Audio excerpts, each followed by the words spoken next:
वाली वसल्लम द यो हदीस मुबारक पढ़ना की चंद गुजारिशात चिपागी के अल्लाह तबारक व तआला जल्ल व अला द इंसान कम बेहतरीन सिफ़ात ती अल्लाह रब्बुल इज़्ज़त जल्ल व अला गा ज़िक्र करी दी मिन जुमला द तमाम बेहतरीन और ख़ुश सिफ़ातुना अल्लाह तबारक व तआला जल्ल व अला यो सिफ़त अगद खुश अखलाक़ हम दे च अल्लाह रब्बुल इज़्ज़त जल्ल व अला इंसान त यौदासी ज़ेवर इंसान त यौदासी सरमाया इंसान त यौदासी दौलत वर्कड़े दे च द खुश अखलाक़ी पे वजह बांधे मुसलमानानु त द द्वाड़ू जहानू द कामयाबे यो वअदा वर्कड़े शवे दा खुश अखलाक़ी दा द दिन यो हिस्सा दा और दा यो बेहतरीन अमल दे और खुश अखलाक़ी द तमाम सिफ़ात जामिया दे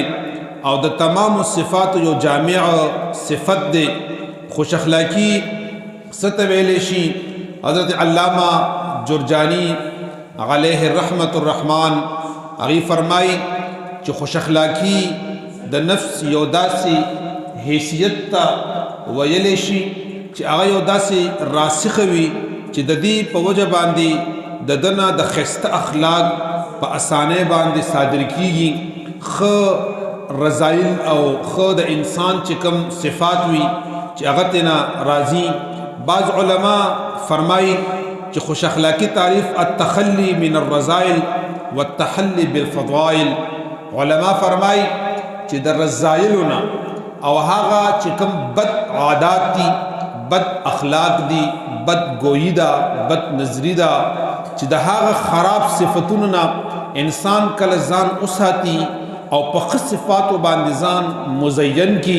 और ख़ सिफ़ात चिकन देनो पजान के रावली द उलमाओ द खुश अखलाक़े द सिफ़त बयान करे दे नूर उलमा किराम ददी सिफ़ात बयानई खुश अखलाक़ी दासियो बेहतरीन सिफ़त दे दासियो बेहतरीन अमल दे योदासी ग़ुरा और बेहतरीन अमल दे च कुरान मुक़द्दस की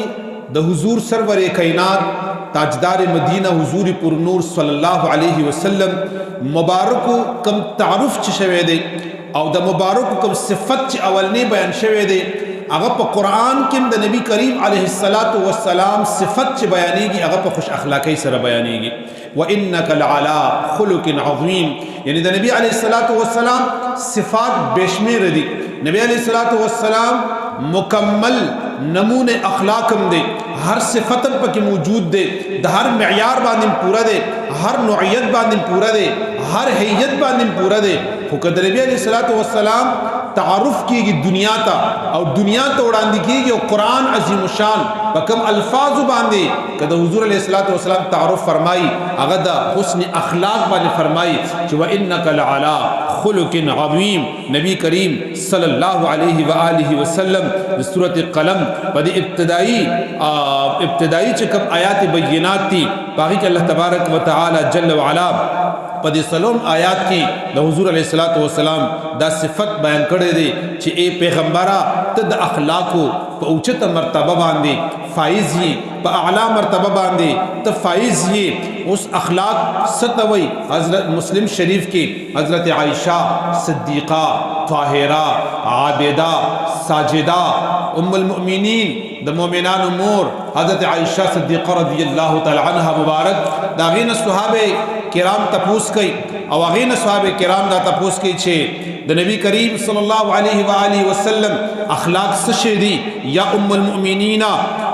मुमिनीन मुंतद हुज़ूर अलैहिस्सलातु वस्सलाम द अखलाक मुबारक की खबर रा कई नो आयशा सिद्दीक़ा रज़ियल्लाहु तआला अन्हा वर्त फरमाई अलस्त तक़रा अल कुरान आयत तासुदा कुरान न दे लस्ते अलस्त तक़रा अल कुरान आयत तासु कुरान लुस्ते न दे अगी वर्त फरमाई चवल न मुन कुरान लुस्तो दे नो हज़रत आयशा अबई वर्त फरमाई फ इन्ना खुलक़ नबीयल्लाहि सल्लल्लाहु अलैहि वसल्लम कानल कुराना बेशका द नबी करीम सल्लल्लाहु अलैहि वसल्लम अखलाक द कुरान करीम दे माना सदा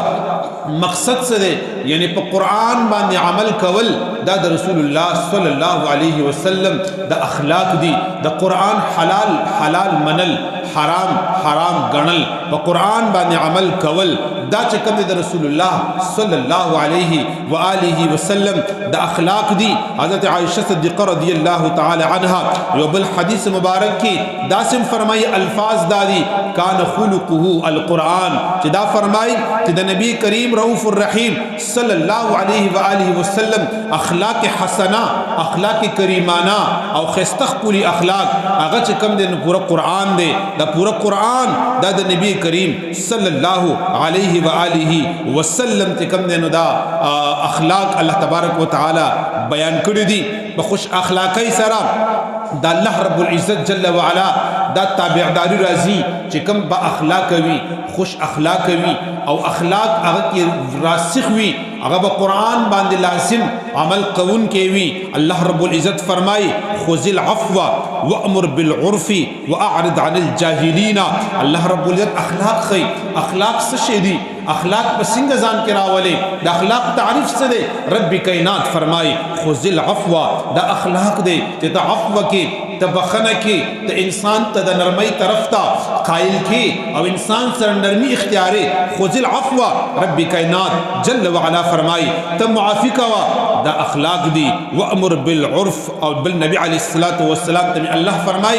د نیکه حکم کوا د نیکه طرف ته انسان مایل کوا دا اخلاق دی. واعرض عن الجاهلین او چې کوم جاهل خلق دی ته دا غینه مخ ګرځوا یعنی دا غوینه ډډه وکړه دا غي پروا مساتا دا غي پروا مکوا ته رب کائنات رضا کا ته اخلاق نبوی په ځان کې پیدا کا ته رسول الله صلی الله علیه و آله وسلم مبارکو اخلاق چې کوم عفو وا کده نبی علیہ الصلوۃ والسلام د نیک کار حکم وو کده جهلونا د نبی علیہ الصلوۃ والسلام اعراض وو د نبی علیہ الصلوۃ والسلام په زندګۍ کې بدرجه اتم موجود وو او د نبی علیہ الصلوۃ والسلام مبارک هر یو د زندګۍ لمحه لمحه په دې باندې تیر شوی دا چې مبارک وبا په قرآن باندې من وعن لفظا لفظا